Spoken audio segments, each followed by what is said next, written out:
اللهم علمنا ما ينفعنا وانفعنا بما علمتنا وزدنا علما والحقنا بعبادك الصالحين. أما بعد، يروي الإمام الترمذي في جامعه بسند حسن عن أنس بن مالك رضي الله تعالى عنه وارضاه قال أو يقول: قال رجل: يا رسول الله صلى الله تعالى عليه وسلم، أعقلها وأتوكل أو أطلقها وأتوكل؟ قال رسول الله صلى الله عليه وسلم: أعقلها وتوكل. Today's hadith is very famous and very common. The Prophet ﷺ says two words in this hadith. But as the case in a lot of narrations in the hadith of the Prophet ﷺ, it looks short, but there's a lot of depth to it. And these are one of the, if I am to pick 5 hadith, this would be definitely one of them that you would live by. It's a rule in life, and it's a very rare gem that only those who have access to the Quran and the Sunnah of the Prophet of our Prophet ﷺ know this rule in life that will make your life easier. This hadith is narrated in the collection of the Imam Tirmidhi with a reasonable chain of narration, authenticity. And a man came to the Prophet ﷺ. It's not mentioned by name, it's just a man. And sometimes it's a little thing when in these hadith, when the person is not mentioned by name, is for a number of reasons. Anas bin Malik, the companion who actually narrated the hadith, knows. He saw the man, he might know him, right? But sometimes it's not mentioned because it's something not nice, like it's something not very, it's something that's frowned upon. So they don't mention the name, just not to expose this person. Or sometimes it doesn't matter, because like in the Quran, when a person is mentioned and not by name, because it's trying to tell you that the name is not important. It's actually the story behind it was important. So this could be one of these cases where قال رجل, a man said. It doesn't matter who said it. You understand the question and the answer, the idea behind it. So this man heard the Prophet ﷺ talk about qadar and how everything is decreed by Allah subhanahu wa ta'ala. Everything is destined, right? I mean, we all know this, that whatever happens, go like, okay, well, this is written by Allah subhanahu wa ta'ala, so it has to happen. So he heard the Prophet ﷺ talk about these things. So in his mind, okay, well, I'm in this life, like I'm sitting on a train, it's going to go from point A to point B. I have no control over it. So he asked the Prophet ﷺ something from his own environment. He said, this is my camel. What do I do with it when I park it here?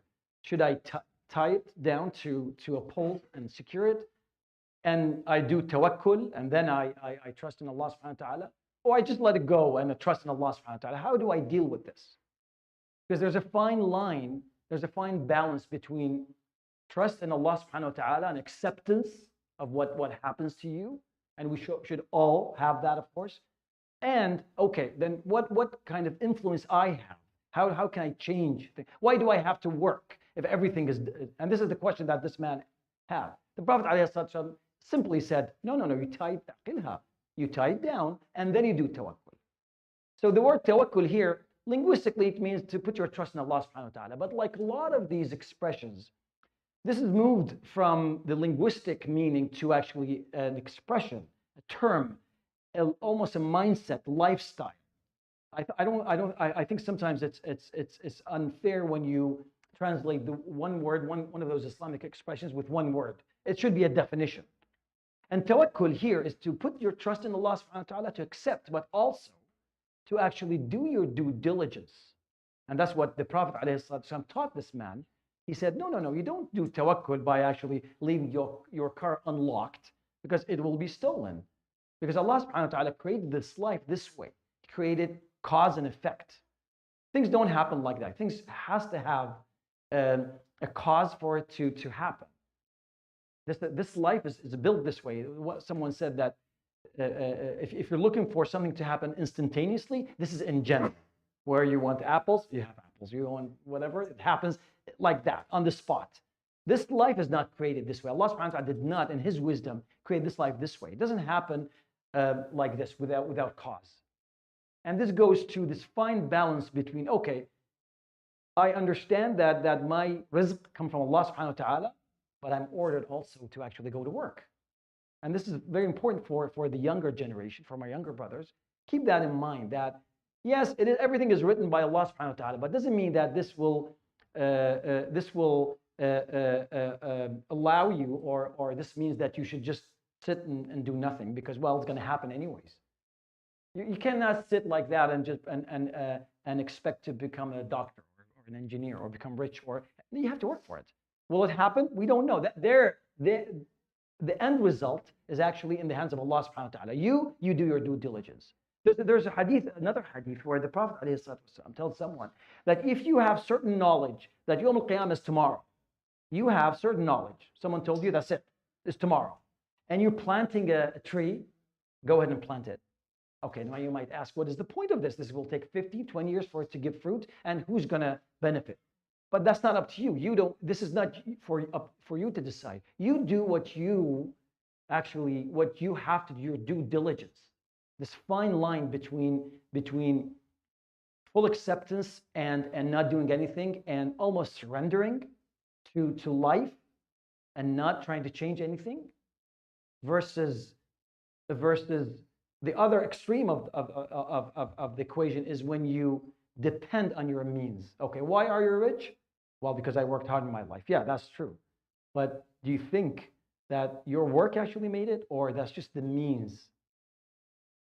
So I will leave you with this parting thought, that someone said that one of the first level of true tawakkul, Allah is that term, is that you feel equally safe, whether you're in your bed, sitting in your bed, or you're on an airplane, or in the middle of the sea. You should feel equally safe. Now, if you think about it, it's very difficult.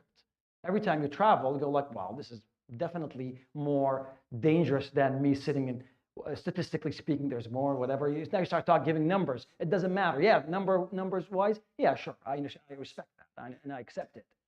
But in reality, it's not the means, it's Allah subhanahu wa ta'ala. You do your due diligence, you do the best you can, and Allah subhanahu wa ta'ala will make it happen. Or this is the end result. You have no control, but we have the control over actually putting our best effort in this life. So I hope this was a benefit. يروي الإمام الترمذي في جامعه بسند حسن عن أنس بن مالك رضي الله تعالى عنه وأرضاه يقول: قال رجل: يا رسول الله صلى الله عليه وسلم، أعقلها وأتوكل وأطلقها وأتوكل؟ قال: اعقلها وتوكل. صلى الله على حبيبنا وسيدنا محمد وعلى آله وصحبه أجمعين. سبحانك اللهم بحمدك لا إله إلا أنت أستغفرك وأتوب إليك. سلام.